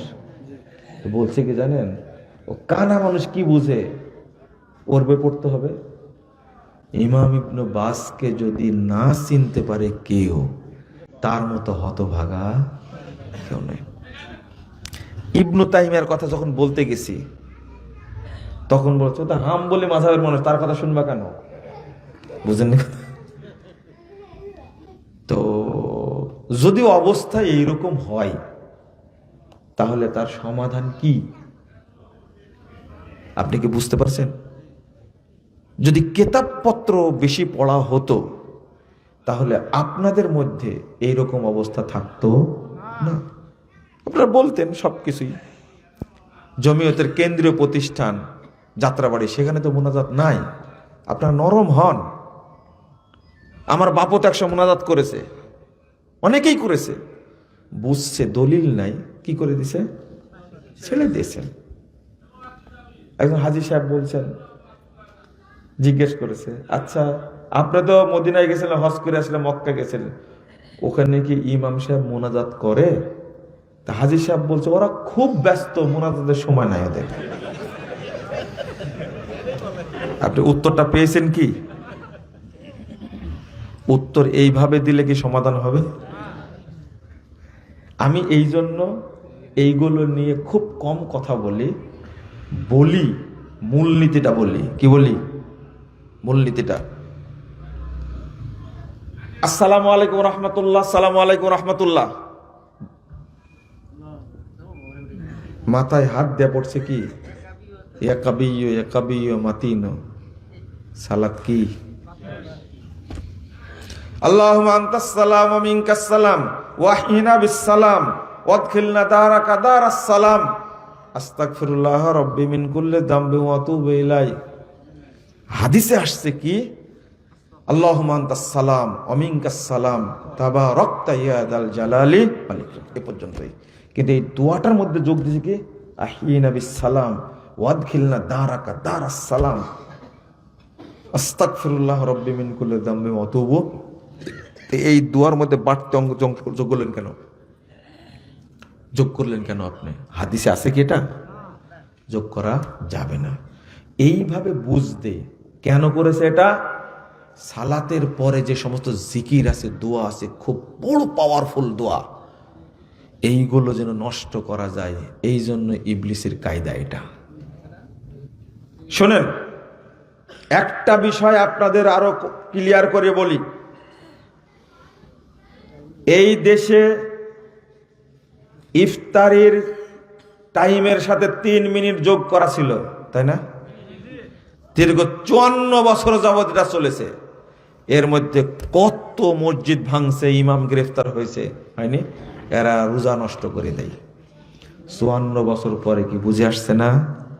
আহলে হাদিসরা চেঞ্জ হয়েছে না তারা চেঞ্জ হয়ে গেছে? বলেন আলহামদুলিল্লাহ। গত রমজান থেকে আমি দেখছি, ঢাকাতে কয়েকদিন থেকে দেখছি, ঠিক আহলে হাদিস মসজিদে যে টাইমে আজান দেয়, ওই টাইমে তারাও আজান দিচ্ছে, আগে দিত না। বলেন আলহামদুলিল্লাহ। তারাবির সালাত পড়া হতো প্রায় 1100-1200 বছর যাবত মক্কা মদিনায়। কয় রাকাত? 20 রাকাত। এখন কয় রাকাত? এখন চলছে। আমরা চেঞ্জ করেছি, আমরা কয় রাকাত পড়ি? এখন আর বলতে পারে না মক্কায় চলে 20 রাকাত, আমরা পড়লে সমস্যা কি? এখন আর বলতে পারে না। আবারও যদি মক্কায় চালু হয় 20 রাকাত, আমরা কি পড়বো নাকি? এই নাম আহলে হাদিস। কথা বুঝেননি? কোনদিন 20 রাকাতকে জায়েজ বলেছি আমরা? বলিনি। যত বছর চালু হচ্ছে, চলতে থাকুক। আহলে হাদিসরা কোনদিন 20 রাকাত পড়েছে? পড়েনি। চেঞ্জ করলো কারা? আমরা না তারা? তারা। বলেন আলহামদুলিল্লাহ। এই কাবা ঘরটাতে 4 মুসাল্লা ছিল,